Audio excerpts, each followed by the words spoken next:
never planned on being a builder. This was not my life path.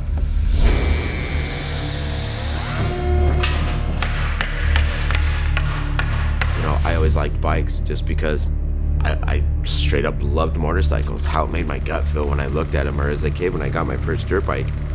But, you know, since I was 26 and decided to turn a hobby and a passion into a fun garage thing, which turned into a career, which turns into pushing, which turns into trying to be successful. Next thing you know, 5 years, 10 years, 15, 20 years go by, and you're like, oh man, whoa, what the hell has happened all these years? And what the fuck am I doing?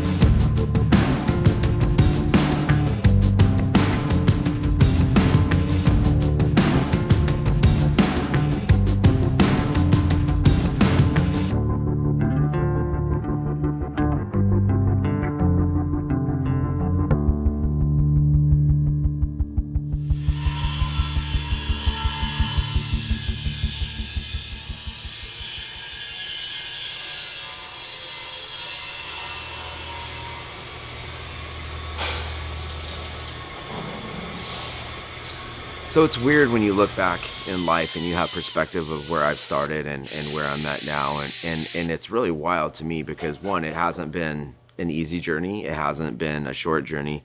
But, you know, I started off building in a little tiny garage in a really shitty duplex that me and Sarah lived in a really bad little garage that I just makeshifted and made.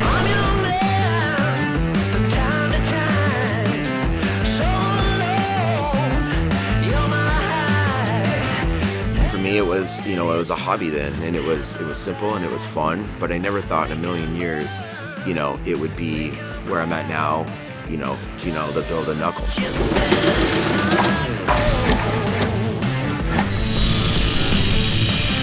It's funny with the journey with Born Free because, you know, I remember hanging out with my buddies that, you know, looking on our phones, Born Free 4 and 3, and looking at all those years of like, oh man, it's so awesome. Wish so bad I could ever just go to the show and see this. It's really weird to look back now and be like, oh my gosh, I've done this multiple times, and you know, and this is for me the biggest push and the biggest year I'll have going into that show. So that's what you have to do, you know, and I think that's where it gets easier as you get better and you grow and you say, oh man, this can be a reality. And then that grows into the next dream and then the next vision and then the next build. And so who knows what's after this? And you know, and at 42 years old, who knows what even the next year will bring. The sky's the limit, and we're here and we're ready to push, and I won't stop.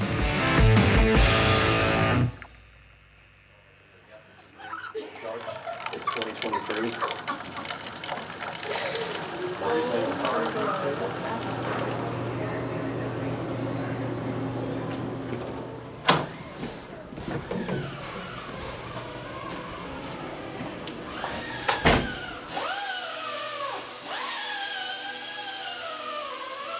So Born Free, what do you say about it? This is my third time being an invited builder, Malibu Honey. Obviously, I didn't make it that year because of COVID, but able to bring the bike back last year.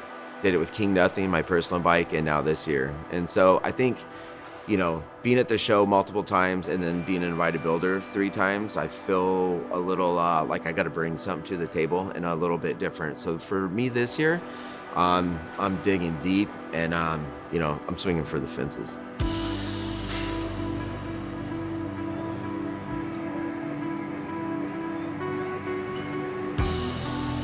My inspiration for this one's a little bit different than some other bikes I've done. We had a VL frame laying around, and the front of that frame was very unique.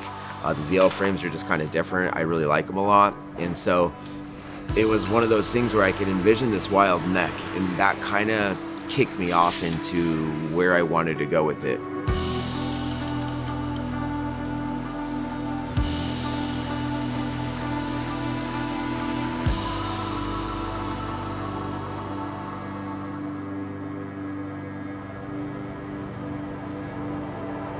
I'm a kind of a weird builder too, because I don't do drawings. I'm very organic about it. To me, you have a start point and then everything else just builds organically off that.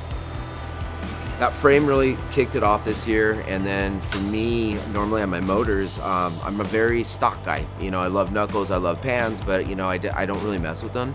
I'm very traditional on that end because I appreciate Harley and what they've done. But this year, once again, trying to step outside the box, doing this wild 38 knuckle motor. And to me, that feels very stressful and intense. And there's a lot to do on that, on top of everything being handcrafted.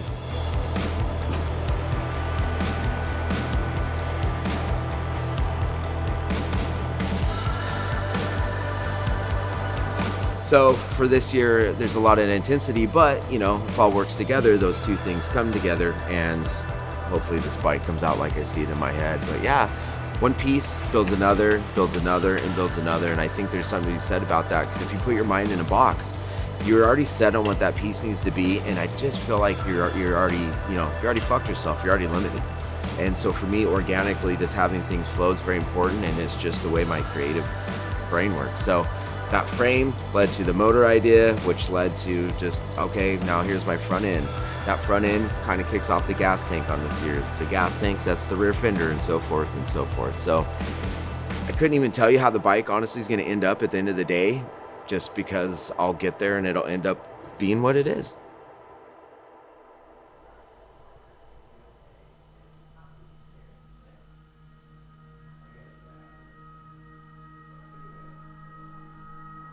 I think another thing this year that's different for me on this journey to Born Free is it's not just the bike. You know, the bike is, it's all consuming, but at the same point, you know, my little boy's 10, so it's soccer life, all these things we're doing with him and school. You know, my wife just started a new career, so it's absolute just like chaos all the time. And it's really hard, you know, not to get stressed out or overwhelmed sometimes, because it's not just like 100% of my mind is just right there all the time.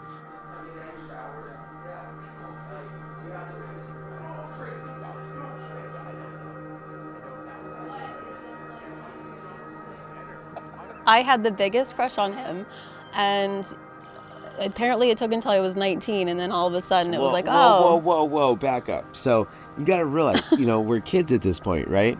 And, you know, I never looked at her in that sense, because she was family. She was, you know, our moms were best friends. So she was Sarah and all that. We'd hang out and all that. And then years passed and stuff, and we go to this pool party, and Kip's like, hey man, have you seen Sarah in a while? I'm like, oh my God, no, but I would love to hang out with her and see her. It's been so long. Like, how's she been? And, you know, I hear about you and all this stuff. And so we go to this pool party, and Kip's like, yeah, she's breaking necks. And I'm like, what's going on, dude? And Kip's like, yeah, that's Sarah. And it was like, whoa, Sarah grew up, dude. Thanks Sarah a grew up. lot. No, but it was like, I just looked at you in this different perspective, and you were like, smoke show. And I was like, yeah, man. And remember how that night went? We stayed up all night, drank too much, and I tried to play guitar. You did. I didn't. It was a He hot played his mess, guitar dude. for me. It was a hot mess. It's been such a wild ride for us. It's just, there's so much wrapped up in Born Free. It represents so much. It's so much of the industry and culture all in the show, but it also is such a toll to get to that end game and to actually make it there. So it's a big commitment. It is, yeah. Yeah, there's a toll. There's definitely a toll. I mean, and you've always had to pay that toll. You know, unfortunately, that's been a lot of our lives. So, you know, it's just, you know, once I get on that train track, you know, there's no fucking stopping me. Oh, no. And so, yeah. Unfortunately, people around me definitely, you know, pay for that. And you definitely had to pay. And I felt bad for some of that, too, because, you know. Every Born Free leading up to this one, with exception to this Born Free, it's been a sacrifice on my part and Kingston's. I mean, it was always, there's the real shop work, and then the Born Free builds are at night. So it was like, that's eating into our family time always. So it's our family time. Family time. Choppers to be built. Yeah, family time, and then money. I mean, the amount of things that we've sold to make Born Free happen, and things that we've liked, I've liked. King Nothing was pretty bad. Yeah, it's a lot. It was funny with King Nothing. These are flip books that Sarah's made, and it's kind of cool because I mean it's really documented so much of my life and the builds, and it's funny, I haven't looked at these in so long, but even flipping through right now, like, you know, Born Free 10, that was a crazy year, man. We're in the Crybaby Cycles shirt. Sort of that. Yeah, pretty wild. This one's cool. This is the 34. Oh, wow. Yeah, that was the BSA. That was the first ever magazine I got, and I was just like, I thought it was the coolest thing ever. Eat Lightning, Crap Thunder. The worst, though. The worst on the title, but I, at the time, I loved it. Yeah.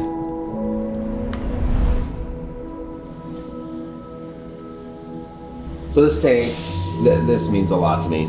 This is a BSA tank, 1969, and that bike for me, I guess, was a big one. That was a bike I got out of Denver, totally stripped it all down. Got a lot of hate about that. Ended up building the bobber I did, and that was my first invite at the Handbuilt show, which was my first true, you know, I would say like kind of invite industry show, and then it went on to get some magazine, some coverage in a magazine and some social stuff that actually really pushed me. So it was always kind of a piece that I just wanted to keep around, just a fond memory, and I think kind of a tipping point for me, you know, at that time of, you know, where I was building and trying to push in. They don't make these badges or anything like this anymore too. Very cool. Yeah, it's weird looking at all these garage builds too, of, you know, did so much of this crap in just a little tiny poopy garage. It's wild. Feel very thankful to be where I'm at and be able to, you know, do what I love and have the freedom to just build and create, and, you know, whether people like it or not, you know, you hope they do, but just to be able to do it for myself, it's been a pretty amazing journey. Paul Sr., that's when they flew in to visit me in Kingston, refused to look at the camera. But even thinking about, you know, the Orange County chopper times, it just feels like a dream. Super wild, man. Super wild.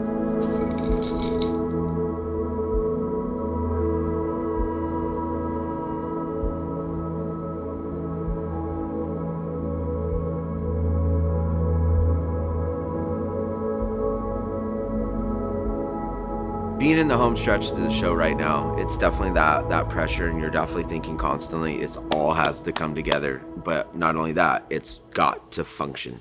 I'm a crazy person about that, you know, and so a lot of this build, because it's so different for me, is getting to the end. The bike, you got to kick it over, you know, obviously there's no start, it's got to shift, it's got to run, it's got to go down to the road. All the fab, all the paint, all that stuff, I think I'm pretty confident there, but getting all this sucker to come together and then the fucking things start and you got to kick it is where I get a little bit ticky, you know. And this show too, you know, if your bike doesn't run, you don't get judged, and, you know, we all know you got to get it to the end, otherwise, you know, you haven't really, you know, the job's not finished until the bike runs. So back to, yeah, you know, transmission functioning properly, motor running good, idle, start, roll, and then I'll feel happy. But that's the problem with that. That always comes in like the last hour. And do a forward off maybe. Yeah, we could. Keep forgetting we have 2 sets of them.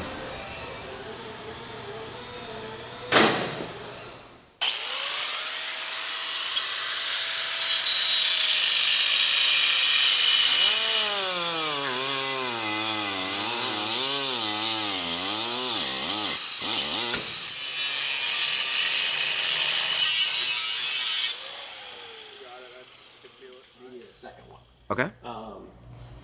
Tell us about the name. You ready to talk about the name? Yeah, so the name's complicated too. My wife has always been the one that's really either named my bikes or helped, and I think primarily because she just knows me better than I know myself. She always gets kind of where I'm going for, where my mind is, when I literally can't explain it to anybody else. That's the thing with all of the naming, is it's always the unfamiliar territory. I know where he's at in his journey with this particular show, or maybe he hasn't been to this show, so that helps me kind of determine what will really be the most impactful and most represent this build in the best way. With this show, Born Free, this is not his first rodeo. So this is his third time, fourth time maybe. You have the best of the best being invited to Born Free. So it's a matter of perseverance. This is not, just a short race. This is a marathon to get to this point. And so I feel like when I think of this most recent Born Free build, it's perseverance, it's growth, and also it's Born Free. This is a chopper show. It needs to be rowdy, it needs to have a spicy name, and Zidan, to me, it just stands out. The meaning of it is one to prosper, one to grow. It's just about growth and, not giving up, going forward. And that really resonated with me in my career of you got highs, you got lows, things are not always easy, and so, but you keep going, you want to persevere, and you go down that path and you don't let anything, stop that. And so I think that it was a kind of a big name for me on that, because I think it was more personal to me almost than the bike. But once again, that bike and me are kind of one thing as well. So it's kind of a complicated thing, but that's where Sarah really understands it. And then I felt like Zidan, the tone of that, the whole thing really fit the way, the bike is looking and is portrayed in the feeling of it.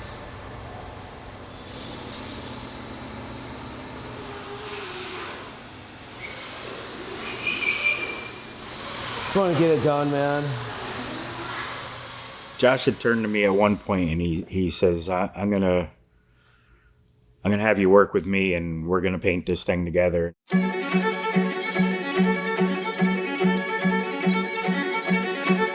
So one of the original things that inspired me on this bike was a bone china little teacup.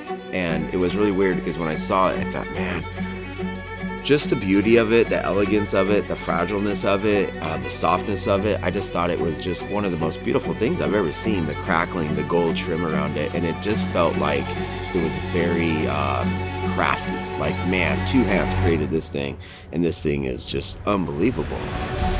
Following the whole build, I would just sneak over there at times and just stare in awe. And this crackled paint mixed with the gold leaf was just one of Josh's ideas that he had, and we just both went to town with it.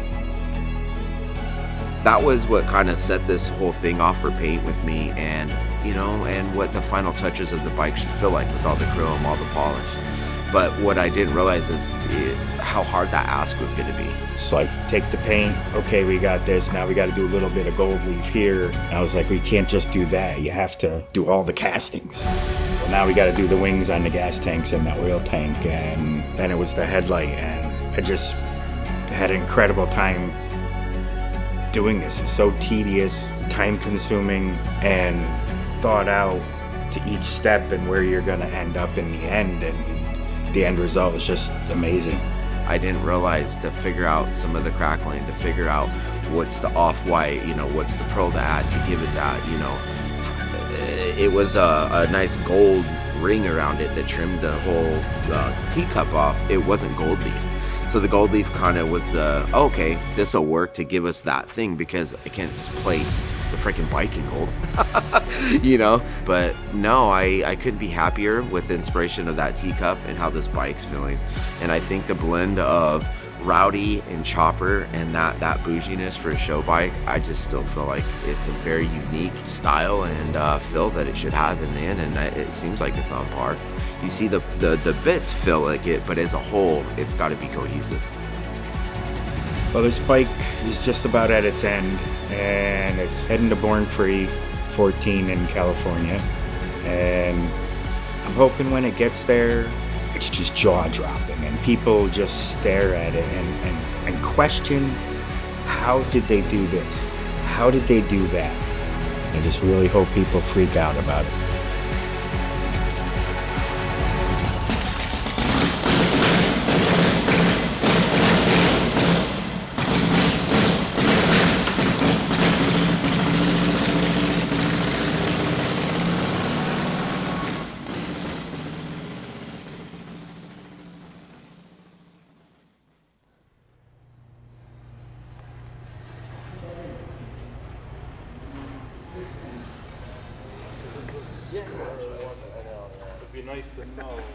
Well, today is the last day. We got to get this thing into the trailer, load up so Steve-O can take his trek across the country, and we'll see what happens next weekend. It's definitely been a 9 months, man. It's been a lot, but pretty happy with the outcome, and yeah, just have to see how the show works out.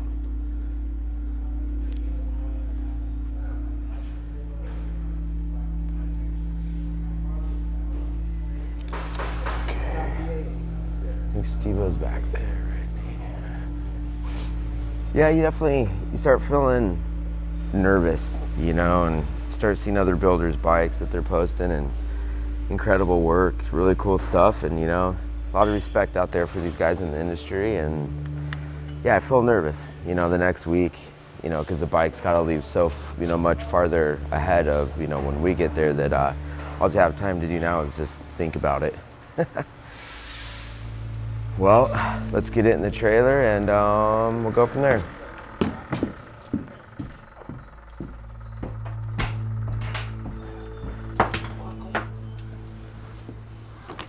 This, to me, is by far the most on the line, the most stressful bike, and all, you know, to travel.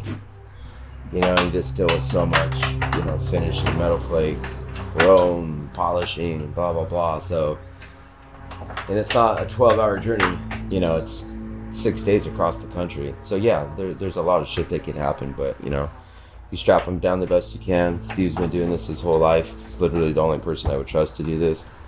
And yeah, you know, you hope she makes it.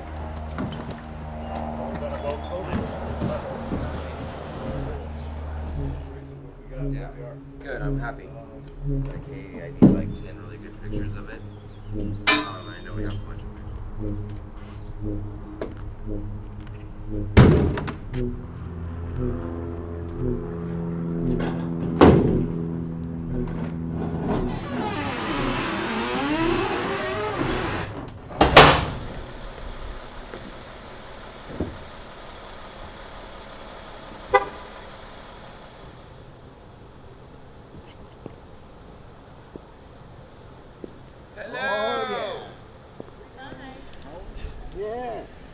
Did you make it all night? No, but I should have. This one's not cream. Yeah, that feels fun. Yeah, we'll start looking at some photos. It's stressful though. I mean, you really put so much into, it's an entire year that this build is wrapped up into, and it's time, it's money, and so then when you get there and things, sometimes they go great, sometimes they don't, and your expectations are at a certain point, and it's always worth it in the end, but it's a lot.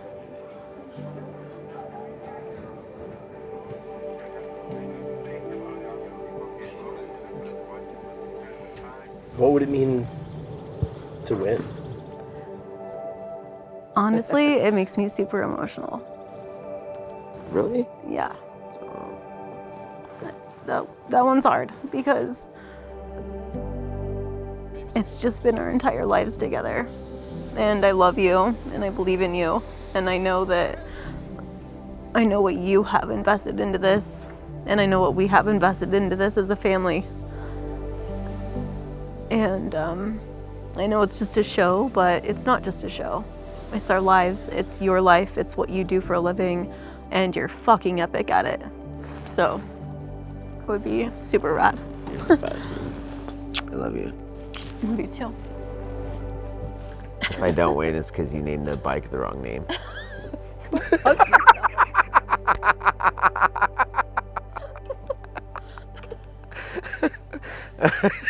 It's because you're a shitbag.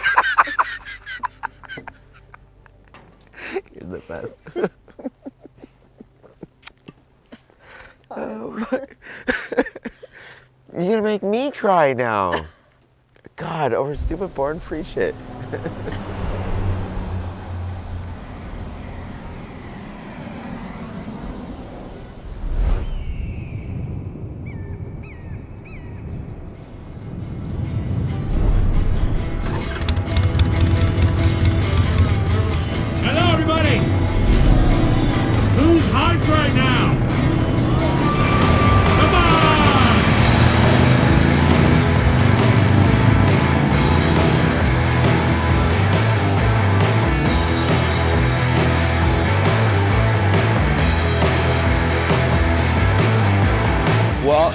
are, man. Born Free 14. The day's just starting to kind of warm up. All the grass pass guys are coming in. All the build bikes are on the lawn. This is it, man. There's nothing else to do now besides get the party started and start having fun. So let's go look at some bikes.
Oh, trouble is here. He's all the way down there. Trouble here. I've been looking for you. Likewise, we ran What's up, man? Josh. Good to meet you. Bike is Awesome. fucking, Thanks, dude. fucking gorgeous. Oh, thank you, man. All right, man. We'll hang soon. All right. I fucking love that guy. It's always a really surreal moment. You work, 10 months on a bike and you pour your, fucking heart into every ounce of it, every bolt, every part, just absolutely everything to make sure it's right. And it's a weird feeling because then you throw it on the grass and like, oh, it's here and it's over, that's it. And then it's out of your hands. And so it's a bizarre feeling. And, everybody, whether they say it or not, everybody, wants to win, and I think as builders, we all have that competitive, side to us. But I don't know, you just have to let it go and just know that you did the best you can. But I love this show. I love California. I have a long history with Cali and always wanted to live here when I was a kid. And me and this show definitely have some history. And so it's a pretty surreal, year for me to be here. And I couldn't be happier with the bike, So we're gonna have fun. We're gonna drink whiskey. We're gonna hang out. And that's it, man. We're gonna see what happens.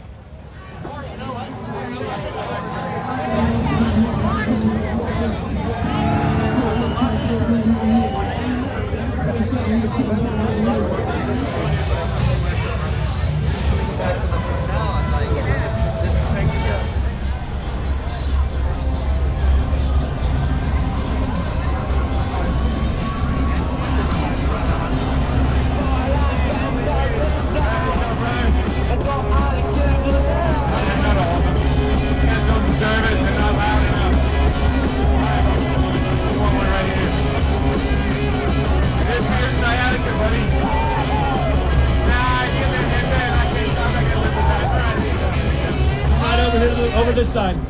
Yep, come over here. What, did I get the name wrong? Oh. So, our invited builders.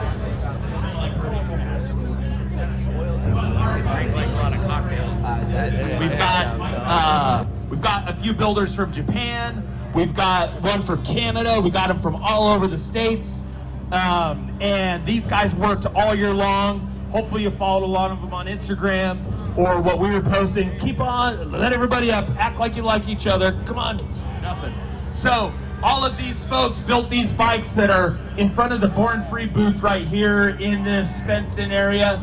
We have a bit of everything. We say this every year, it's the best group, it's the best group. This is by far the best group, most attentive, crazy detail, crazy finishes. All completed homework on time. I was so proud. In the first place, goes with their motorcycle to Yokohama, Japan in December. And how the invited builder voting works is they all vote amongst themselves. They can't vote for themselves, but they have to pick a first, second, and third.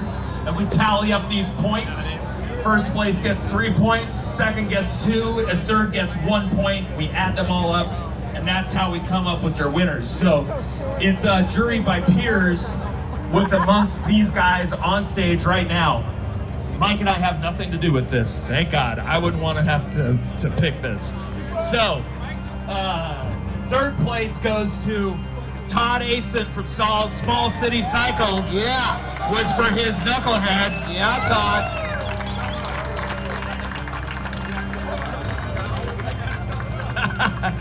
Second place, he built a beautiful, beautiful bike, and it's Mr. Beware Choppers, Gary Royal. Weston's gonna pick everyone up tonight. Everybody's getting picked You should guess my weight.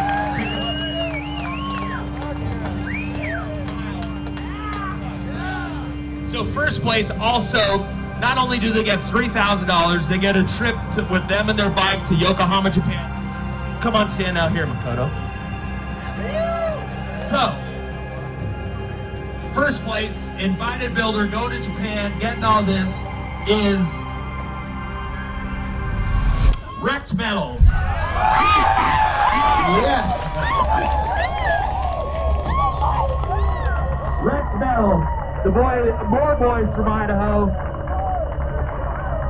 built a beautiful, beautiful motorcycle. And these guys are predominantly car guys that have great taste, that we've been following them for a long time. Finally had them as invited builders, and man, what a creation. So again, this is voting amongst themselves. These guys, all the invited builders, picked Wrecked Metals enough for them to win. Thank you, invited builders. You are excused for the day. Congratulations. We will see you. I will definitely see some of you up here tomorrow. So before two people wadded up, thinking they're cool, they're all cooled up. And not too bad of a purchase price. You could only, if that person does chime up or whatever, we also have to them.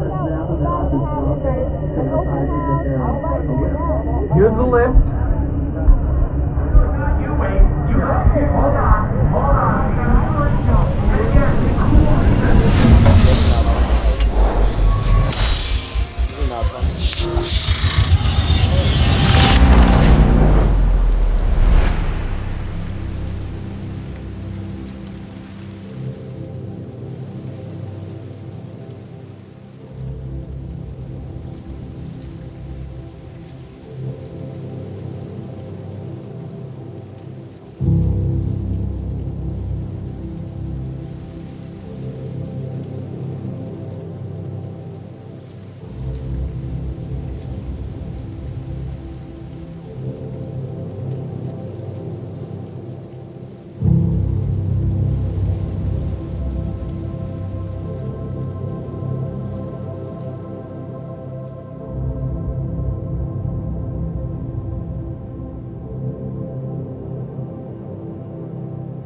So after time passes and you get to reflect on things, it's so funny how things can change in your life.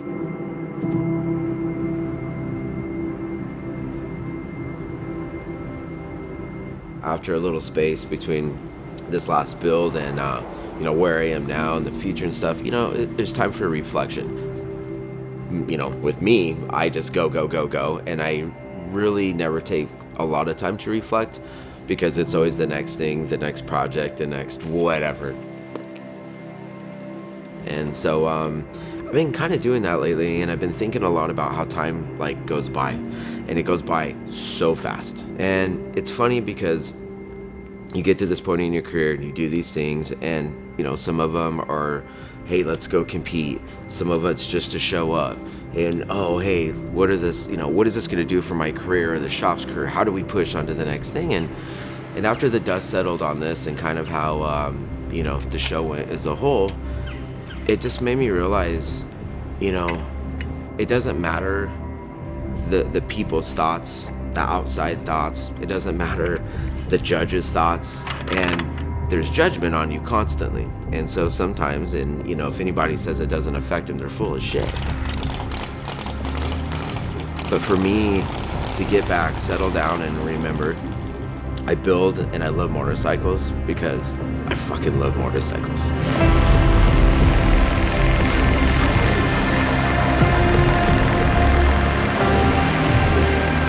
I build because I want to create with my hands and because I love creating and not building. Anybody can build a car, anybody can build a bike, but to create something from nothing.